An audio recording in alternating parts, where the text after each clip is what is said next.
What?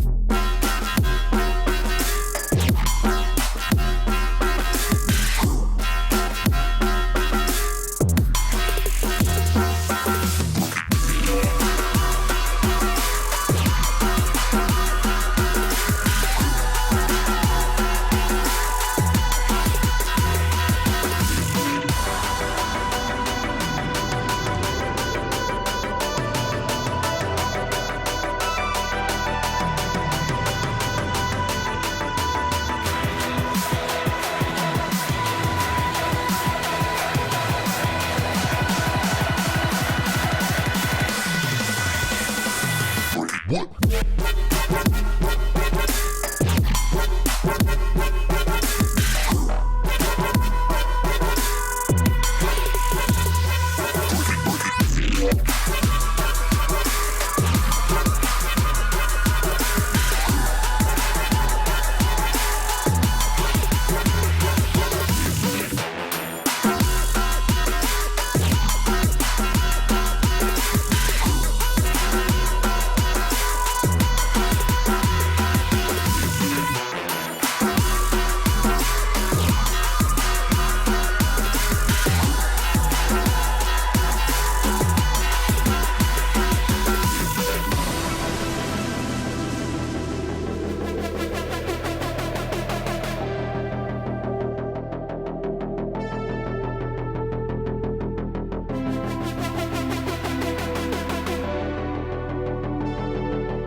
beautiful gladiators.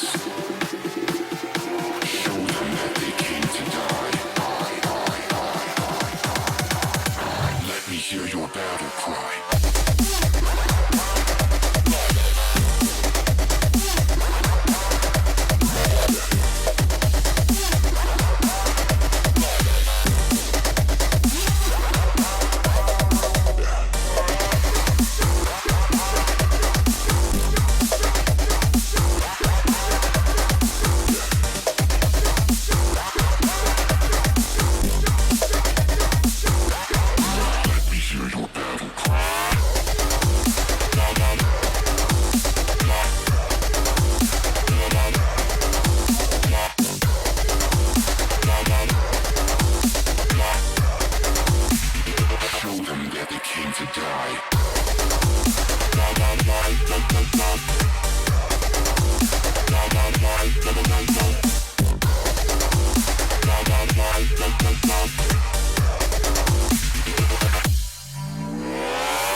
Let me hear your battle cry.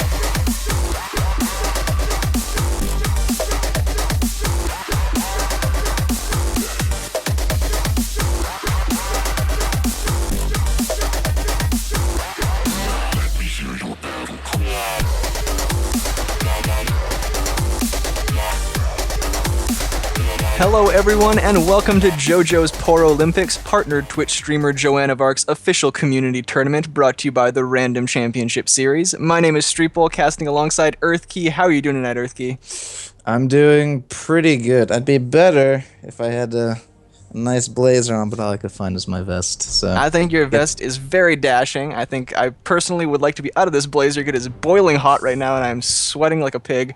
And unfortunately, we immediately have some sort of some champion select action going on, so we're going to be jumping back in here soon once things are fixed. But our first match of the day is the blue side team Crucial against the red side Poro Magenta. Now, all of the Poro teams are free agent teams. All of our tournaments are able to be signed up. Even if you don't have a team, sign up as a free agent, and we will try our best to get you on a team and allow you guys to play. So that's exactly what Poro Magenta is. And some of these free agent teams actually do pretty darn well in these tournaments.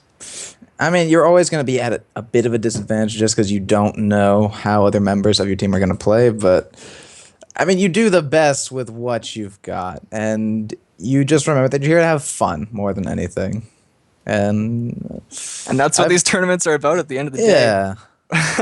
But yeah, I couldn't think of anything better than that. I mean, really, at the end of the day, it is about fun. It's at the end of the day, it's a video game. I mean, some of these people take this game seriously. I know I definitely take it seriously. It is an e-sport. People are talking about athletes and things like that, but at the end of the day, it's a video game. We're all here for fun. This is our spare time, having a good time. So we are having some issues, like I said, with the game. We will be getting back as soon as we have these issues figured out. We'll be casting possibly another game, depending on how long these issues take, but we're going to be jumping into action as soon as possible, so please hang tight, and we'll keep you kind of entertained with banter as we kind of work through these issues. Oh my gosh, dude, do you remember when the US first declared that, like, oh, every esports person is now an athlete? I do, absolutely. It was so weird. And I still don't view them as athletes. I was going to say, I still have a little bit of trouble when they're like, yeah, this guy's a professional athlete. And I was like, I think I could kick that guy's ass, and I'm a wuss. Like, I don't know. It's just like, hey, I think there need to be some kind of physical requirements to be able to be considered an athlete. You don't need to be able to, run 2 miles or that kind of stuff. Run but up hills and squats and honestly, like stuff. 2 miles is not that bad. You could do that easy. That should be the test before you get into LCS. Is you got to run 2 miles real quick. And if you can't do that, then you're not an athlete. See, but once we get like our first handicapped LCS player who's like in a wheelchair or whatever, it just completely screws them up, and I don't want to think about that, man. We're starting to break boundaries here, and Yeah, first that's- like wheelchaired kid gets kicked out of the LCS before he even can play. because he can't. Gee, yeah, He can't run. they'd have to change some rules there. I think they can make some exceptions and whatnot if that was the case. I mean- Yeah, so it looks like we actually, I believe, do have some team issues. So I believe we will be, if we can, going to cast another game if possible. We're going to be, like I said, working through these issues right now. We possibly might take another break here real quick. I'll inform you guys as we get more information on the situation, but we will be jumping into a game as fast as we possibly can. There are, of course, other games going on right now in the tournament. Once again, we're the Random Championship Series, and this is JoJo's Porolympics. This is all about twitch.tv/Joanne of Arc. That is the streamer that is hosting this tournament, and she's kind of partnered with us, the RCS, and we're just putting on good tournaments and whatnot. And it looks like we are going... Yes, there are some DC issues, so it looks like it's going to be a couple minutes, but we are going to be jumping right back into the game here. We're just going to keep going, just keep talking through some things, and we'll be joining the Champ Select back here in just a second. So once again, I do want to remind you guys that this is the blue side is going to be Crucial Gaming, and on the red side it is Poro Magenta. So it's going to be a bunch of different colored Poro teams, and these are the free agent teams. But on the blue side, Team Crucial is pretty high elo. These guys are pretty much all diamond, or at least their rank team is. So it lets you know that they're here and they mean business. So it'll be really interesting to see what they pull out, whether they pull out some comfort picks, some more kind of standard meta, because as of course you get higher in elo, you do see a little bit more kind of people sticking to what's quote-unquote strong right now in the professional scene and things like that, but we could just see some crazy comfort picks. You never know. There are some kind of one-trick ponies in Diamond that might play like Heimer or something like that. You never know what you can see.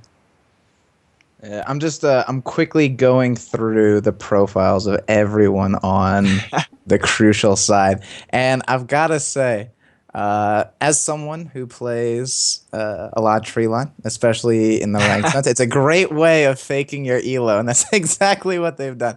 So they're Diamond 3 as a team on Twisted Tree Line, but overall, like you said, they're mostly made up of high plats and mid-tier diamonds, so it's still going to be an interesting match to watch, and...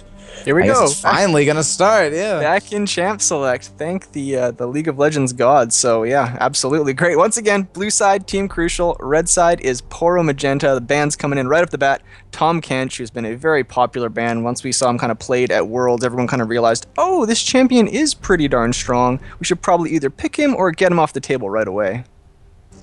Yeah, and the Elise is taken away as well. Once again, another one of those very, very strong picks at the moment. Mm-hmm. Still got a couple left, and I would be... Well, that's not something you see every day. My Israel. assumption is that's a target ban. I have not unfortunately checked on all of Poro Magenta here. This is a bunch of solo queue all-stars kind of thing, so there could be some Ezreal mains in there and things like that. I'm assuming it's target ban because Ezreal, not exactly one of the champs that you want to blow one of your 3 bans on. There are definitely a lot of things right now that are considered quote-unquote OP or just very strong. Of course, all the juggernauts, something like a Mordekaiser comes to mind, maybe like the GP, things like that. But when you are on the blue side, the advantage that you have is you can kind of ban out the target picks and leave the sort of the standard picks to purple side, because with first pick you have the threat of picking up that Mordekaiser, that GP, Darius, Fiora, whatever it is that you want to spend that first pick on. So it kind of leaves it up to purple side to ban those kind of more standard kind of high percentage bans.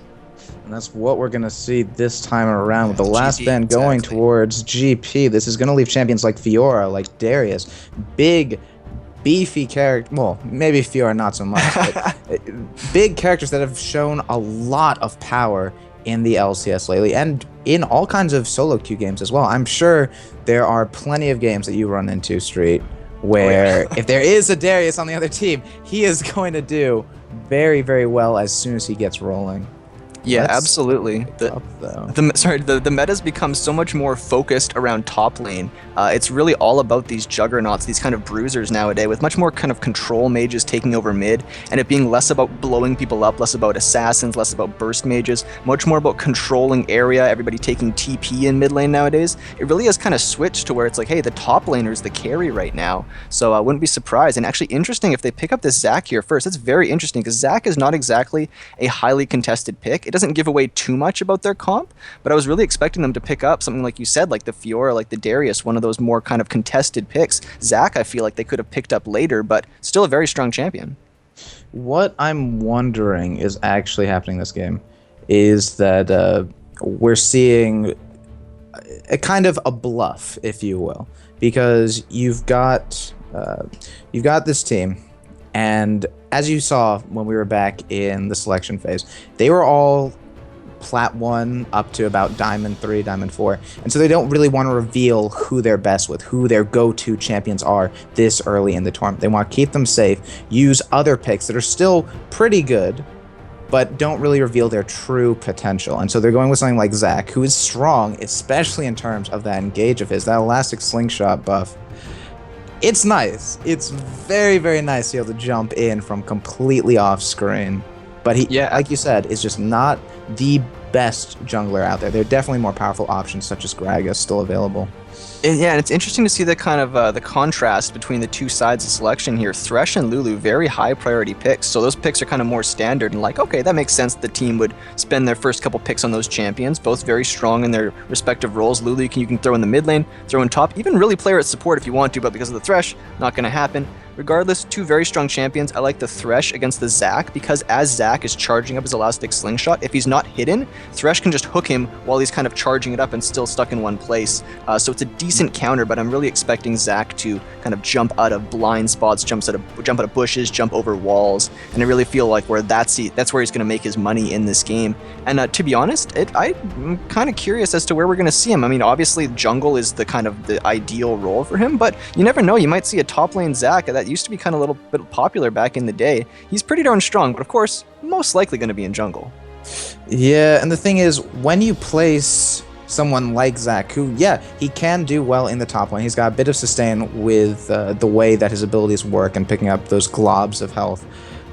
If he goes up against this Darius, which is still available, or this Fiora, where they're doing a massive amount of damage to him, he's not really going to be able to just sit there and take it all day like some other champions can.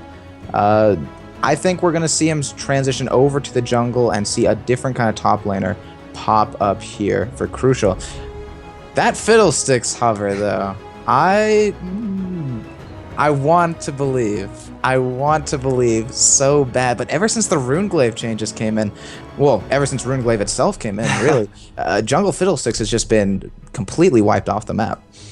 Yeah, absolutely. And several patches ago, I mean, many patches ago now at this point, I believe they changed it so you can't get the double silence on the crows. So it's not exactly the same kind of ridiculous play or ridiculous CC or annoyance that Fiddlesticks has. Although, pretty much at the end of the day, Fiddlesticks' fear plus his ultimate make him useful regardless of the situation, really. It's just going to be kind of up to them, and we'll see how they play the Fiddlesticks. It's sort of the same thing as the Zac. Like, if you see him coming, he's pretty terrible. But if you don't see him and he pops over a wall properly or comes from the darkness of a brush or something like that, he can really change team fights pretty much by himself. But a lot of AD champions, they're going for Assassin Central here for Crucial. We've got Riven, we've got Yasuo, and Vayne. All three of them are pretty much champions that say, hey, I'll be the carry for this game, guys. Put everything on my shoulders. I'll take care of it. It's cool. But these are also incredibly mobile champions. And if you look over to the side of Poro, they don't have any guaranteed CC outside of Fiddlestick's Fear. Sure, you've got the Apprehend and you've got Crippling Strike, but you've got to be in range to use them. And, oh, actually, excuse me, they've still got the Polymorph on Lulu as well. But, I mean, that's still 2 guaranteed CCs for 3 incredibly mobile champions. And when Morgana's pressing down on your face with Soul Shackles, you're not really thinking too clearly, and you don't have the time to clearly and concisely get the abilities off onto directly whom you need to. Yeah, very true. It's going to be difficult for them to kind of stop the hard engage coming out from Crucial, because especially if Zack's the first one to get in, he gets a good kind of jump. Yasuo, Riven, and Vayne can all just follow up and wombo pretty hard on this. The same thing can kind of be said for Poro Magenta. Anytime you have a Fiddlesticks on the team, you pretty much have a built-in wombo there, along with the Lulu ultimate, things like that. Darius can kind of get into the mix, but they have no real kind of concise engage. Like it's a bit easier for Morgana to possibly land a snare, for Zack to jump in. It's going to be trickier. They're going to rely on thresh hooks. They're going to rely on the, like you said, the apprehend from Darius, possibly a fear from Fiddlesticks. But it's going to be tricky for really to have that sort of like there's that button that you press that says we want to fight right now. Both teams are going to kind of have to look for a bit of a misplay on the other side and then capitalize on the mistakes of their opponent. I mean, obviously the best engage in the game comes from a sped up Darius, and they can do that, but it's not going to work out. And the thing is, the way we've seen Darius work in the LCS is that you've had people try or put into a position where they have to run through him to get to the backline AD carry. When he's paired up with, say, like a Jinx or a Tristana, people who have incredibly long range, when you have to move through that Darius, that's when he becomes incredibly threatening. When you can kite around him, he's not a big deal. He's very easy to deal with. But once you realize, oh, I need to get into that back line and deal with that AD carry, that's when Darius becomes so much more threatening. And with someone like Lucian, sure, he's got his ult for a long-range damage dealing. But overall, what, 500 attack range? It's not really that long. Yeah, you're absolutely right. Well, if he doesn't have that culling, or I mean, even if he does use it, it's going to be really up to Lucian to be right up in the mix of those fights, and it's going to be so dangerous when you've got a Yasuo coming after you, a Riven coming after you. If you get hit by one of those Morgana snares, Zack might jump on you. There's a lot of things that can really kill him. He's going to have to rely on that Lulu, that Thresh to keep him safe, maybe even some fears from Fiddlesticks. If he can do that, might be able to clean up in these fights. But to be honest, I'm a little bit worried there, because like you said, the attack range of Lucian is so short, he has to put himself in danger in order to actually be effective and do his job in terms of damage, and that's going to put himself in a lot of danger. It's going to be up to him and his supports to keep himself alive, and possibly Fiddlesticks and Darius to get a good engage, possibly a jump on somebody. But even then, I feel like it's going to be really tricky. They've got Morgana coming in for snares. They got Black Shields as well. There's, like you said before, tons of mobility on all these carry champions. Even though I'm saying these are hard carry champions, these are kind of like almost solo queue style champions in Vayne, Riven, and Yasuo, but they're all ridiculously mobile. And if they're able to dodge these hooks, if they're able to dodge the apprehend, it's going to be really tricky for the side of Poro Magenta to really do anything about it. You know, I kind of, back when we were still in Champs, like I saw Death Eater hovering over the Braum, and it's one more knockup to add to the list of what Yasuo would love to work with. But switching over to Morgana, I've got to say, I do absolutely love her Dark Binding. It is so ridiculously powerful. And the thing is, if, say, the engage does turn out to be like the whimsied Darius or the whimsied crow-storming Fiddlesticks, one Dark Binding is all it takes to completely stop that. 3 whole seconds of just absolutely nothing. Morgana is such a solid pick at the moment, but I can't help feel at the same time a tankier support kind of like Braum would be nice, because all they've got right now is the Zack in terms of soaking up damage. That's it. And yes, he's great at soaking it up, but he's still only one guy. And sure, you've only got Darius on the side of Poro Magenta, but with that Lulu in the top, well, in mid lane actually, having that ultimate of hers, it kind of does make whoever she ults a little bit more tanky as well. And so you throw that onto the Fiddlesticks, and suddenly he's decently tanky as well. I'm wondering if Poro Magenta could basically win this thoroughly just by kind of subverting around the Zack and going right for these high damage champions who have no real way of keeping themselves alive. Yeah, it's very possible, and I'll kind of bring it back to the Morgana versus Braum pick we were talking about before. I feel like either of them would have been a fine pick, but I personally like the Morgana because she's got that black shield. Not only can you keep your team safe from those hooks, from any sort of apprehend, the fears from fiddlesticks, just poke in general from them. But like you were mentioning, the Dark Binding is really strong, and I really expect Morgana to use her ultimate defensively, actually, and kind of keep her carry safe. Like, instead of jumping and flashing right into the mix of the team and trying to lock everybody down there, just backing off, and if somebody tries to touch her carry, then you pop the ultimate and kind of say, like, hey, either you back off, or you're going to be stuck here standing for a second. You're probably going to take some big damage.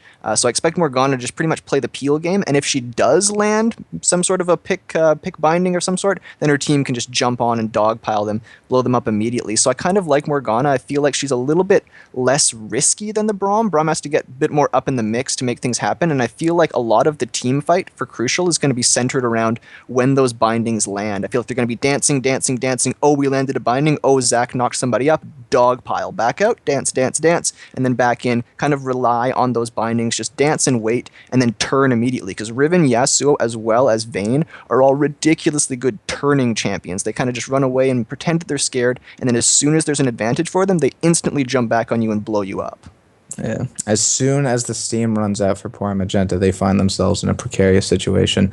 I am so confident in this call of yours that we're going to see this 2 to 3 times. I mean, honestly, the game might not even last that long. Sometimes all it takes is one good turnaround, and suddenly you don't have to team fight anymore because just everyone on your team is so much stronger than everyone else on the other team. So we'll see if that does end up being the case here. As for the early game, though, I'm eager to see how this starts out. I'm pretty sure we're going to see some kind of double jungle coming out here for Crucial. Waiting to see if Poro Magenta does something similar, though. Yeah, I wouldn't be surprised. That double jungle start is pretty common nowadays. Some people don't know exactly how to do it, and some people know how to do it extremely well. And it's the thing is it's mostly based for lane swaps, but the thing that's really nice is that if you do the double jungle, you can have your bot lane start the Gromp or the Krugs, whatever it is, get that early level 2, possibly gain an advantage in that lane, and it lets your top laner gain that advantage as well, get your jungle an early start. It kind of bumps everybody up a little bit quickly, although at the end of the day, you are, of course, kind of sacrificing camps that you could have farmed at earlier, but it accelerates the pace of the game. It allows you to get around the map faster, everyone just gets stronger quickly, and it allows you to try and make those plays and set up for later game, which is really what a lot of pro play is about, is kind of setting yourself up as time goes on. You plan sort of 2 minutes ahead so that once you do have that situation, you've already got A, B, and C lined up so you're prepared for it whenever it occurs. Ooh, is the Death Sentence going to come out? No, it's not. And it looks like no double jungle for now. Riven going to start the Wraith camp, possibly. But right now, just kind of ditzing around in the top lane. I would really like to see her start an early camp, though, teleport to top lane and go for a very early level 2 kill. She might not get it, but she can apply a lot of pressure early on by doing that. I'm a huge fan of that kind of level 2 cheese from top lane. Darius obviously is not going to do it because he bought the pots alongside the crystalline flask. What you normally want to do is you buy the crystalline flask, you start a camp, whether it's the raptors, whether it's the wolves, you kill that camp, go back to base, buy a cloth armor, preferably, because you'll have about 320 gold or so, teleport to lane, and you're in lane with your sustain and your crystalline flask, plus some armor to deal with that Riven. So I feel like Darius could have benefited from that, but Riven looks like she's going to start on those raptors, and I love to see this because not only is she starting a camp, going to teleport to lane level 2, but she's stealing a camp from the enemy as well. And she's using a ward right there to keep herself safe. It's a little bit risky, there are some blind spots, but because of that ward, she knows she's relatively safe. So really good start so far from Riven. Let's see if she can do anything with that advantage of hers when she gets to lane. A bit of a delay on bot, unfortunately, with a slight DC coming out for Dilfro, but it's unfortunately paying out quite well for the side of Crucial here. They're able to get level 2 very, very quickly and very easily.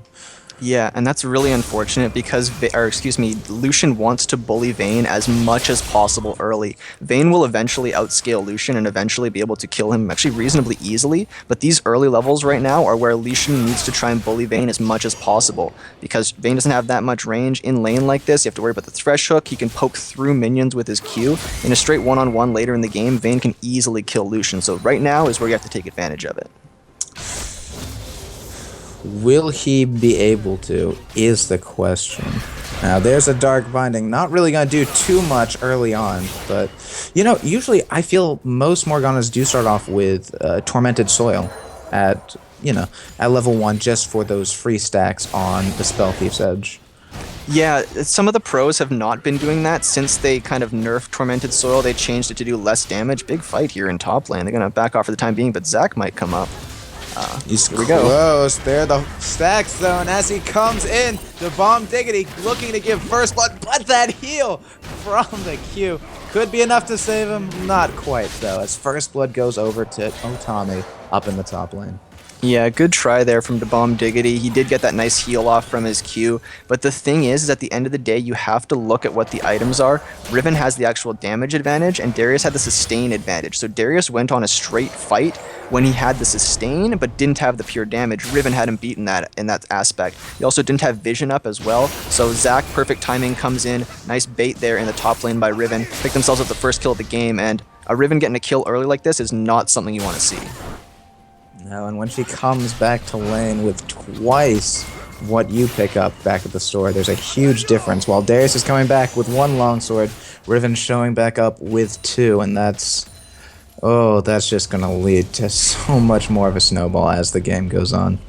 Yeah, and it's one of my favorite things, like I said, that level 2 cheese, because Riven got to lane, she had a Doran's Blade, but she also had pots, so even though Darius had the sustain advantage, Riven still had tons of sustain, and now not only does she have the sustain to match Darius, but like you said, double the longswords plus the Doran's Blade she originally bought, so she's in great control of this lane, plus Zac's been hanging around roughly top side of the map, so I think Darius kind of has that in the back of his mind right now, like, hey, I better watch myself, because that could easily happen again.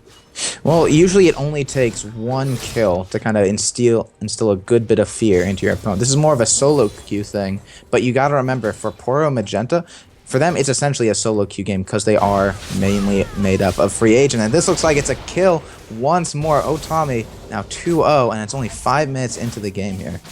Yeah, that's really unfortunate, because when you get to that point, the Riven can just start turret diving you over and over again. And this is the point in the game where you see a lot of people sometimes typing in chat going like, hey, I don't know what to do, guys. And they're like, just sit under tower and farm. And he's like, that's what I've been doing, and I just die. Like, it's this point in the game where you pretty much just have to give up everything and spend all of your time not dying. Give up farm, give up map control, give up turrets, give up whatever you need to, just no more kills. Here's Zac. Oh. Yep.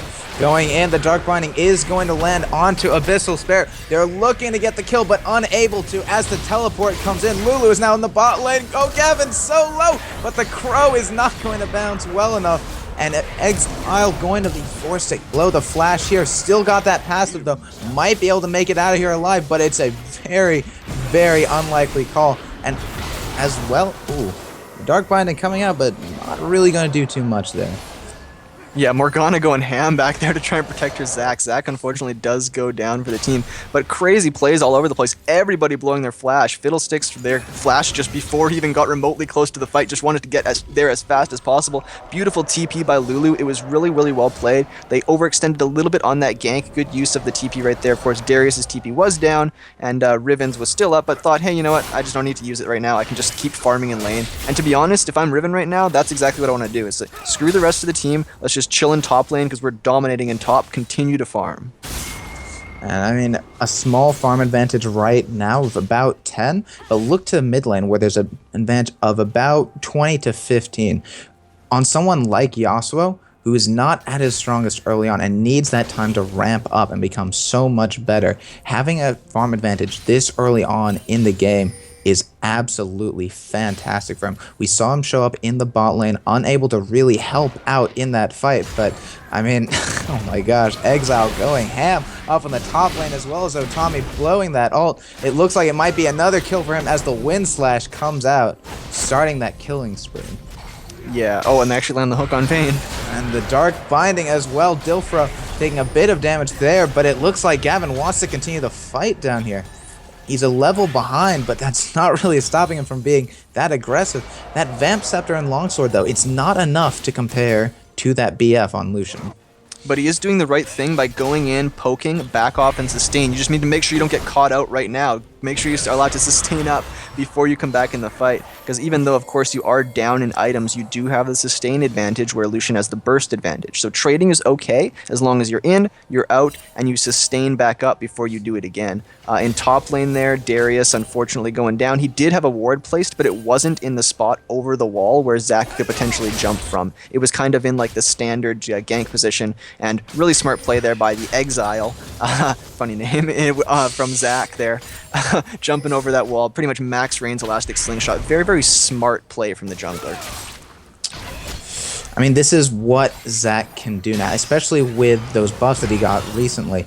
Having that extended range on his elastic slingshot opens up and gives him ganking opportunities that most other junglers don't have. The closest I can think of off the top of my head would be Shaco, who can come in with that flash component of Deceive and then that invisibility that offers as well. But no one else has that long range CC initiation that Zac has this early on.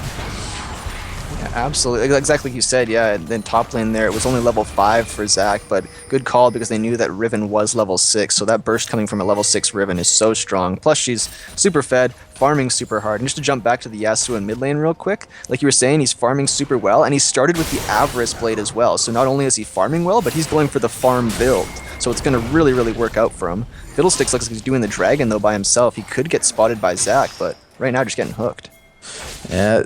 The Exile is coming up now with Death Eater and Bombay. Support is getting out there, but the Dark Binding is going to keep him down. And Nguyen Boy going to pick up that kill as well as a pink ward. Could they possibly go for this? They are. Oh, beautiful chaining of CC there by Death Eater. That was phenomenal. And that's just one more push into the late game for someone like Vayne. That's a big thank you coming out from her for that kill, as well as this dragon is now going to get picked up for Crucial here. Yeah, a little bit too aggressive of a play there by Bombay Sup. She whoa. Oh, it just keeps happening and happening up on top lane, unfortunately. Yeah, this is a lot of top laners' nightmare is a fed Riven like this when, like I was saying before, you can't even farm under turret. She will just dive you over and over again, and it's getting real rough in that top lane there. Pretty much out of any guy that you want not to have kills in your team, I'd rather have a fed Vayne, I'd rather have a fed Yasuo. The Riven is something I do not want to deal with because she basically just slaps the keyboard and you end up dying one way or another. And that strong early game she has keeps on going and going, and I mean, her mid game is already okay. Now it's going to be fantastic, and while she does fall off later on in the game, it's going to take her so much longer to fall off now that she's got such a large kill advantage. And on top of that, look at the farm as well. About 55 up at this point. It's going to take Darius a long time to come back from that. Yeah, Riven has the most gold in the game by 1,000. She's 1,000 gold ahead of the next highest person in terms of gold. So once she goes to spend, which she's doing right now, she's going to be very... Nope, she's staying back and just wants to keep sticking here. Wanted to push that wave into turret, which is a very smart play, is trying to deny that CS, deny the experience, and try and get the wave to kind of bounce back. So she's going to hang around a little bit longer. It's dangerous, though, because she could get ganked, but I believe they knew that the jungler was on the bot side of the map, so she's got this timing window right now to stay safe in top lane and just keep pushing the advantage before she has to go back for safety. Yep, and the time for safety looks like it could be now. The Exile going to run into Bombay Sup here. I don't think he can really fight him one-on-one, but if Otami does rotate down from the top lane, it could be something. Meanwhile, in the bot lane, the teleport is coming out, but Abyssal Square is going to go down before that even happens. And it looks like Death Eater is just going to walk out of here alive, as well as O'Gavin. Unfortunately, missing most of that fight, but there's another one happening on top as support going down very, very quickly to the Zac initiation and ult. And DeBomb Diggity, once again, looks like he is going down here now. 6-0 for Otami on top. Oh, the fun doesn't stop. Mid lane, I don't think we're going to see a kill here as the ultimate from Lulu does come out, keeping her nice and safe, but one knock-up is all it takes. And Win Boy not going to dive under tower for it. Yeah, trying to just chill out. He knows he's winning in farm. He's got the kill as well. Just play safe for right now. He's got that Vamp Scepter as well. Just keep your health high and just keep going in for the Lulu. He knows that she doesn't have the ult now, so he can keep reeling her down and then maybe dive for a minute or so here.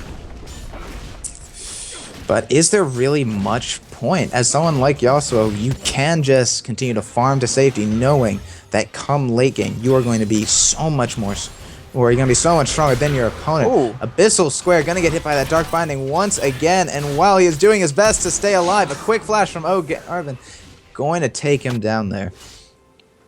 Yeah, a little weird condemn there, but he gets in getting the kill regardless. Look at that beautiful elastic slingshot. Flash to safety, though. Keeps Bombay support safe this time around. Yeah, and the Exile has been playing really well on Zac so far. He has, of course, that one death, the only death on his team so far, in that exchange in bot lane where it was just flash party and everyone jumping all over the place. But his engages have been so strong so far, really kind of getting Riven fed, and here we go again. There it is, finally going for this kill on the Lawler. Going to go down, finally dead in the mid lane, and that's going to be yet another tower going over to Crucial, making number 3 at only 13, well, almost 14 minutes at this point. They've got a substantial gold lead of about 9k.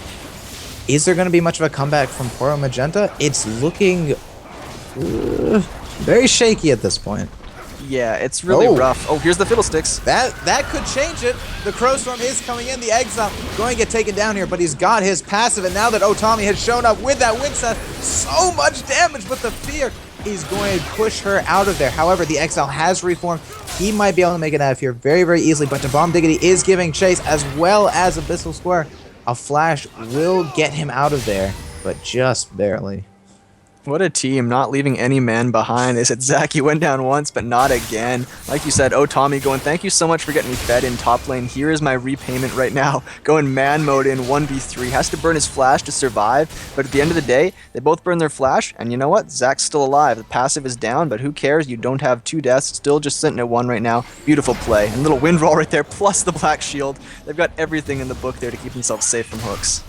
It's just the most frustrating thing in the world when you have an ability blocked by something like that wind wall. Oh. Okay, having a bit of trouble there, finishing off that last ability, but Death Eater. He should be fine now that the black shield has popped. Absolutely. That's definitely one of the things that's very strong about Morgana as a support, because supports want to go into enemy territory and get those wards down if they can, but sometimes you get spotted out like right there and you need something to keep yourself safe, so good job from Morgana. I did like Dilfro there, how he flayed first before attempting the hook, but here comes Zac. Oh, the elastic slingshot once again, but all it takes is rampant growth, and Lulu is out of there scot-free. Meanwhile, back down in the bot lane, Dilfro gonna take a condemn to the face, but gonna just shrug it off quite easily. Yeah, I think that Garvin thought there was more people coming there, because to be honest, after that hook landed, he should just turn straight on Thresh, because Dilfro landed the hook and then flayed him away, kind of like, oh wow, I didn't want you this close to me, I have no one here, please go away. But I was just kidding the whole time, it was a joke, it was a joke. Yeah, I didn't mean it, man, I missed my hook, I'm sorry, I didn't mean to hit you. I was just throwing it in the bush, I didn't mean that, but Riven drawing 3 men up in top for pressure, and that's going to be a free dragon here for Crucial. I mean, you either try and get the 6-0 in 1 Riven, end that killing spree and get some gold, or you try and take the dragon and gain that extra little damage advantage. Dilfro going to get condemned up against the wall, just completely shrugging off these tower shots, and that's going to be another kill for Garvin in the bot lane. Now 4-0, spiraling out of control. Yeah, really well played, and exactly like you said, that's your choice pretty much, is hey, you know what, we can go try and dogpile the 6-0 Riven, which would be tons of gold for us, plus a lot of kind of release on the map pressure, or we could go down and contest this number 2 dragon that doesn't really give them that many stats. We'd probably all just die if we contested it anyways, so it's the right call to make. The problem is that Otami kind of smelled it out and backed off in time, let his team just get the dragon for free, stayed back, and just waited the time out. So instead of being a kind of nice trade there for Poro Magenta, it ended up being a perfect trade for Crucial because of the smart play from Otami. And speaking of smart plays, Crucial are just playing this game by the book. They're not getting too cocky. They're not going too overzealous. They're saying, okay, we don't need to go diving, get these flashy kills. Just take the dragons, take the towers, and go from there. Abyssal Square gonna walk right by the death wish, though. And that's so unfortunate. because and to be honest, this is kind of funny because it's actually going against what I tell most people to do. On AD carry, I'm a big fan of upgrading that yellow trinket, but the vast majority of pros go Scrying Orb specifically for situations like that. If he had Scrying Orb, he would not have died there. He could have checked the bush with the orb from farther away. Instead, he throws the ward in the bush, and that's just too close at that point. So I go kind of back on my word here. Here's The Fiddlesticks. Crow Storm is coming in. The Wind Wall going to block any kind of Crow Storm coming out right into the Condemn. But can Dilfra pick up the kill? Yes, he can. Taking out Death Eater, but sacrificing himself in the process and possibly sacrificing the lives of his teammates to Bomb Diggity getting knocked up. And that is enough for the rest of Crucial to catch up to him and give Otami another kill. Hey, you know what? When you're down 16-1 or whatever the heck the score was, and you're a Thresh and you've got that hook on the low HP Morgana, you go in. So shout out to Dilfra, but here comes Vayne. Oh, Gavin might be going down, but the Elastic Slingshot forces Abyssal Spark back. The Culling doing some damage, but not quite enough, and Otami taunting a bit there, but he's got good reason to as he picks up yet another kill onto the Lawler. Yeah, and he's just got that armor shred, he's got the CDR from those Lucidity boots, plus the Brutalizer, and the lifesteal, plus, of course, just the regular health regen there from his Ravenous Hydra. He's got a lot of ways to keep himself alive and do tons of damage. So I'm really expecting, with Baron up in a minute, maybe they'll set up some vision around that and just kind of go that and push into the base that way, or they'll maybe just force down a fight here in the next couple of minutes. But right now, Crucial, extremely strong, and not too many ways that Poro Magenta can come back in this game. It's very, very difficult when you're 16k behind at 19 minutes. There are ways, but it kind of requires Crucial to make some mistakes, which, like you said, they're not doing right now. They're playing very intelligent, even though Vayne's been making some super aggressive plays sometimes. They've all been calculated. Like I was talking about before when I was like, oh, Vayne should have gone in on Thresh there. The reason she didn't is because she didn't know for sure that Thresh was alone. So rather than take the chance, just consolidate your lead, just keep things chill, and just stay where you are. Wait until you do have the vision and you know they're not there. Oh. Another Dark Binding, another death. That's how it goes. Yeah, and speaking of vision, that's what gets you those picks right there. Here comes 1v2. The fear knocks Otami right out of the path of that death sense and tanks the tower while Windboy picks up not one but two kills here. Not gonna fight to Bomb Diggity. There's no reason to, as that inhibitor tower is looking very, very tantalizing, as well as that inhibitor. Yeah, not going to wait for that Baron spawn. They're going straight in here, taking down this inhibitor, just striking 20 minutes. And this is just a phenomenally played game by Crucial. Everyone in every lane playing so well. Morgana hitting that snare over the wall like we were seeing. Vision is what sets that up, but of course you have to be good enough to hit the skill shot. That's why they're called skill shots in the first place. But big spikes coming in for everybody. Vayne's got the Bork, she's got the Static Shiv now, Triforce Static Shiv for Yasuo. And I believe that once Riven kind of spends her money there, she'll have a bit more than what she has right now, because she's sitting on 4,000 gold. Yep, and there's the surrender vote. Not too surprised about that, but I was kind of hoping it wouldn't happen. The first game of the tournament going out to Crucial here. I think if you're playing against Crucial, the thing to take away from this match is that you kind of want to ban that Riven away. Don't want to fight that anymore. Yeah, look at that.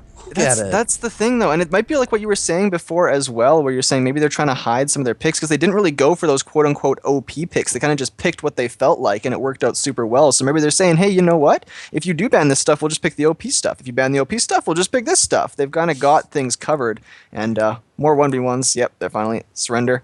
And we'll be jumping into the next game here very shortly. Once again, my name is Streetbowl, casting alongside Earthkey. We are the Random Championship Series, and you are watching JoJo's Porolympics right now. Our partnered streamer, Joanne of Arc. Her channel is twitch.tv/Joanne of Arc, Joanne of Arc, OFARC.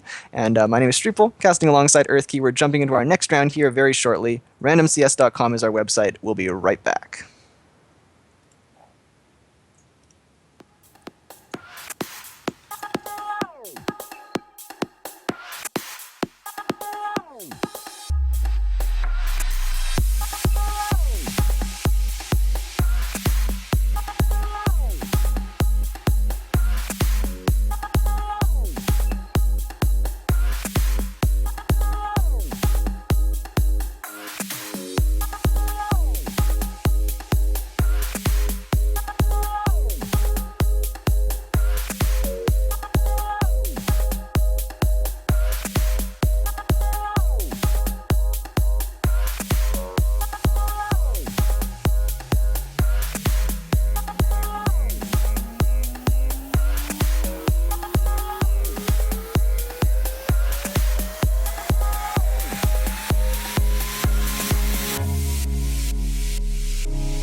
I apologize. Sorry, my mic was muted for that, guys. I apologize. Welcome back to JoJo's Porolympics partner Twitch streamer Joanna Vark's official community tournament brought to you by the Random Championship Series. My name is Streetball, casting alongside Earthkey, and we are in our quarterfinal matchup right now between the blue side Tactical Impact Gaming and the red side Bad Catholics, an RCS staple. These guys have been here since the beginning, played in so many of our tournaments, and they're a lot of fun to watch, so very excited for this game.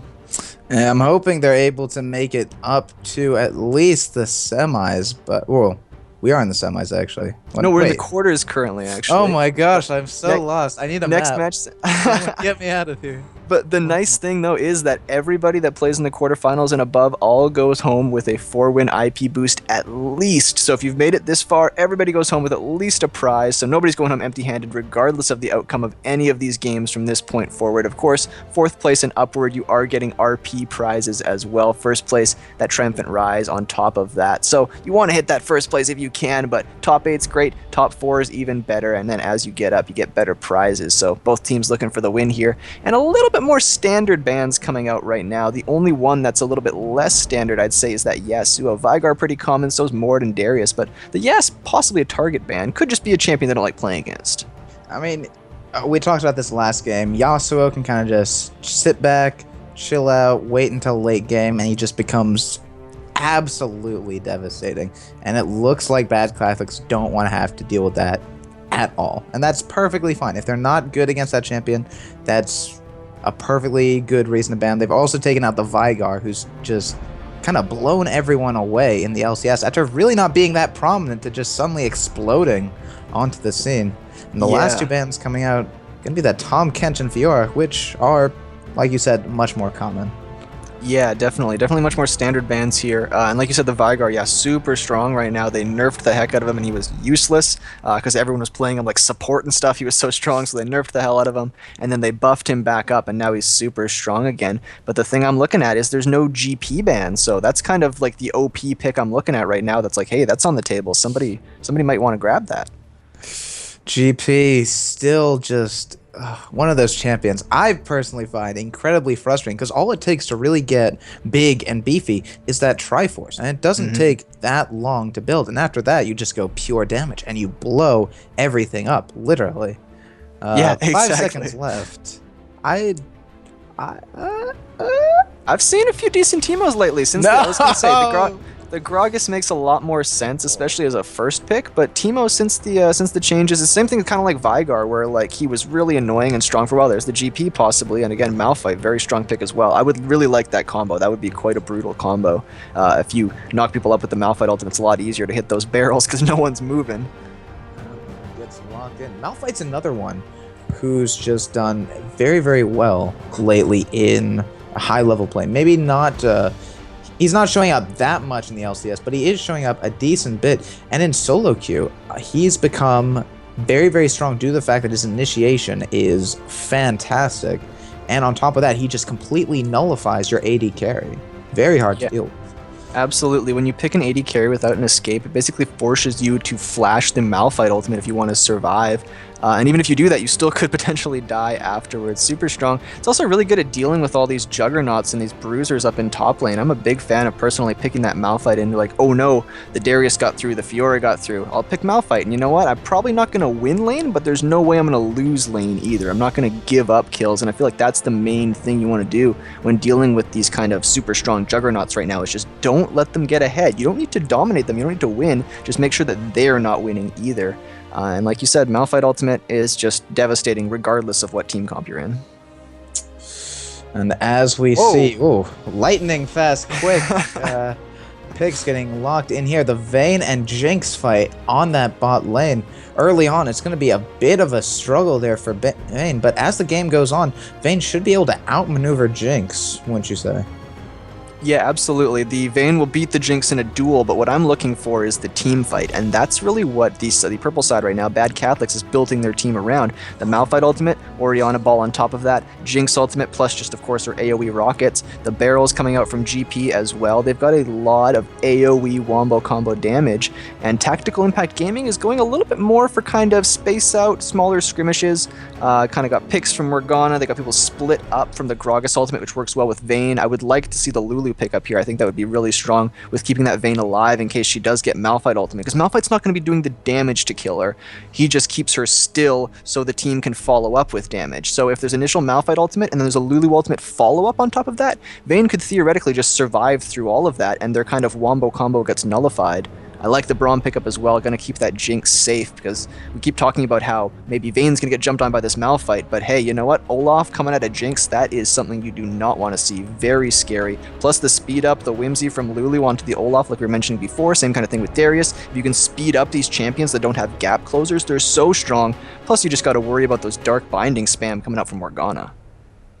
You know, I'm actually a bit disappointed to see the Olaf come out. I was really hoping that we would see the Victor in mid lane, and you'd have Lulu up against GP up on top, because you can kind of work around the barrels a bit more easily. You can just destroy them straight up if you know where they are, due to having that range attack. And Olaf, he's going to suffer a bit, just because if he does want to take out those barrels, he's got to actually walk on up and try and wallop it before Fruits Kami on that GP can just shoot him down and explode the barrel around him. So yeah, I'm very not true. I'm not too happy about that, but I mean, I've been proven wrong before. The commentator's curse is so strong in me; it's terrifying. So hopefully, I'm wrong. I'm very excited to see that matchup, because I think Olaf does have ways to abuse GP. I also think the Olaf ultimate is really nice in case, for example, Malphite, excuse me, ults Olaf. You can just ult and not have to deal with that in general, not have to deal with things like Jinx traps, all like the slows and stuff coming out from Braum. So good at diving that back line, and that's the thing about GP is absolutely, yes, he does have good zoning potential with his barrels, but he doesn't have that great of escape. If you're able to jump on him and lock him down, it's pretty much lights out for GP, especially since nowadays he just builds pretty much pure damage. If you're able to get him before he can kind of jump on you or outposition you, then it's going to be really annoying. The same thing can kind of be said for Jinx, Orianna as well. And if the Malphite ult isn't used properly, they don't really have that much left for their fight. So I really think that both sides here have a lot of ways to kind of pull off wins in this matchup. I'm looking more for tactical impact gaming to kind of either split the fight, kind of make things a little bit more chaotic, have everybody chasing after certain things, where Bad Catholics wants kind of like a grouped up team fight, one and done. Let's just everybody press buttons at one time and it just blows up, 5-second team fight, where tactical impact gaming on the blue side, I really feel like wants to delay things, just make things elongated, just run around like I was talking about before, and make this fight a little bit more of a skirmish as opposed to a kind of battle battle